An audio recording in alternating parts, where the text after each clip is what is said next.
எல்லா மரங்களும் கனி தருவதில்லை. சில காட்டு மரங்களாக வளர்கின்றன, சில பயனற்றவைகளாக வளர்கின்றன.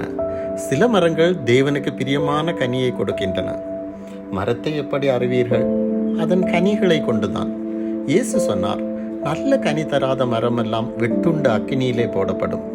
அவர் விரும்பும் கனி என்ன? அன்பின் செயல்பாடும் இரக்கத்தின் செயல்களும் தான்.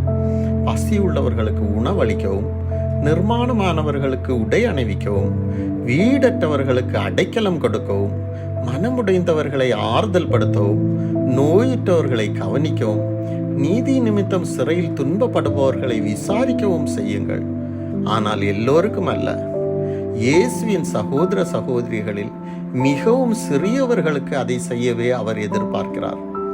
தேவனின் சித்தத்தை செய்பவர்கள் தான் அவருடைய சகோதர சகோதரிகள் என்று இயேசு கூறினார். நீங்கள் அவர்களை நேசிக்கும் போது என்னை நேசிக்கிறீர்கள் என்றார்.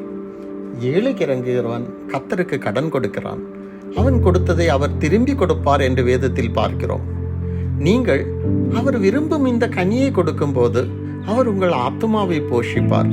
தனது ஆவியால் உங்கள் தாகத்தை தணிப்பார். உங்கள் நோய்களை நீக்கி காயங்களை குணமாக்குவார். உங்களுக்கு இரட்சிப்பின் வஸ்திரத்தை உடுத்துவித்து நீதியின் சால்வையை அணிவிப்பார். உங்களை என்னுடையவன், என்னுடையவள் என்று உரிமையோடு அழைப்பார். எனவே சகோதர சகோதரிகளே, நிலைத்திருக்கும் கனிகளை கொடுப்போம். இயேசு விரும்பும் கனியை கொடுப்போம். பூமியில் உப்பாகவும் வெளிச்சமாகவும் வாழ்வோம். ஜீவ விருட்சத்தின் கனியை அவர் நமக்கு புசிக்க கொடுப்பார். ஆமென்.